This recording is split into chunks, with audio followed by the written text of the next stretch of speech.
Guys, तो क्या आप भी किसी भी सिचुएशन में बहुत ही जल्दी रिएक्ट करते हैं और फिर बाद में रिग्रेट करते हैं कि काश मैंने ऐसे नहीं वैसे रिएक्ट किया होता, या फिर इस तरीके से नहीं उस तरीके से रिएक्ट करता किया होता तो चीज़ें थोड़ी सिंपल होती या चीज़ें कुछ और होती।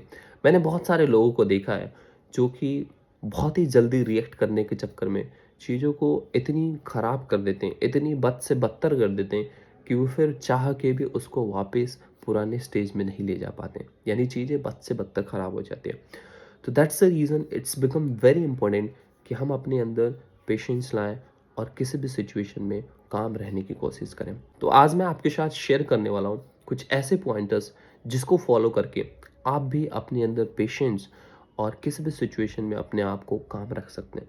तो जो सबसे पहला पॉइंटर है वो ये है कि द 10 सेकेंड रूल।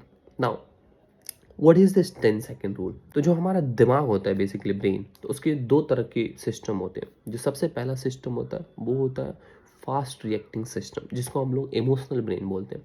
और जो सेकंड ब्रेन होता है वो होता है स्लो रिएक्टिंग सिस्टम, जिसको हम लोग लॉजिकल ब्रेन बोलते हैं।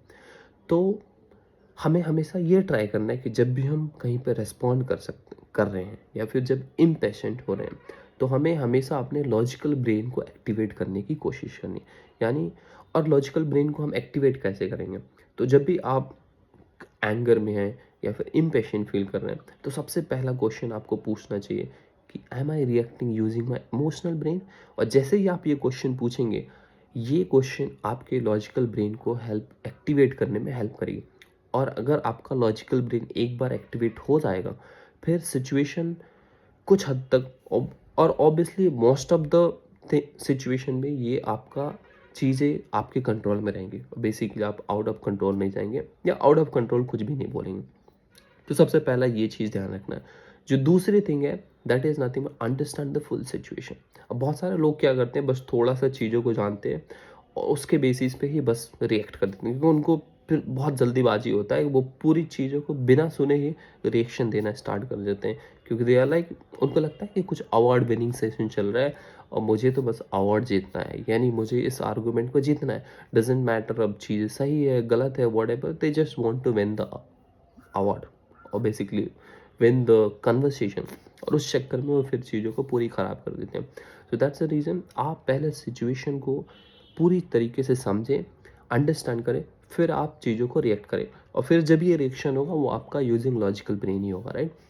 और जो थर्ड थिंग है वो है कि आप slow down your reaction. Basically आप अपने रिएक्शन को एज स्लो एज पॉसिबल कर दीजिए। मान लीजिए अगर आप नॉर्मली 100 वर्ड बोलते हैं, तो जब आप इम्पैशन फील कर रहे हैं या फिर गुस्से में हैं, तो आप अपने रिएक्शन को maybe in a minute 20 words ही बोलिए। जितना स्लो कर सकते हैं अपने रिएक्शन को उतना स्लो कर दीजिए।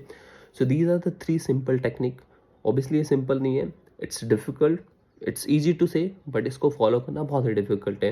क्योंकि आप जब गुस्से में आपको पहला क्वेश्चन पूछना कि am I reacting using my emotional brain, the second thing is understand the full situation then react, and the third thing is slow down your reaction. और जब आप इन 3 चीज़ों को ट्राई करेंगे, तो इससे आप अपने आप को ईजिली किसी भी सिचुएशन में काम रख पाएंगे और अपने आप को पेशेंट रख पाएंगे। क्योंकि देखिए, किसी भी सिचुएशन में रिएक्ट करना बहुत ही ईजी है। ऑब्वियसली पीपल फील कि और यहाँ पे कुछ अवार्ड नहीं मिल रहा है। अगर आपको किसी ने कुछ बोला और आप तुरंत रिएक्ट कर रहे हैं, तो इससे कुछ अवार्ड नहीं मिल जाएगा आपको कि चलो यार, हाँ बंदा तो बहुत ही फास्ट रिएक्ट करता है यार, उसको कुछ बोलो तुरंत 1 सेकंड में रिप्लाई देता है, गजब का बंदा है, स्मार्ट बंदा है। नहीं नहीं, ऐसा कुछ भी नहीं होता है लाइफ में, राइट? इनफैक्ट पीपल सेज यार क्या बकवास आदमी है, पूरी बात भी नहीं सुनता, बस रिएक्ट करते जाता है, right? So the thing is, आप पहले बुरी बात को समझे फिर रिएक्ट करें। So the strong man are one who react patiently and stay calm in any situation.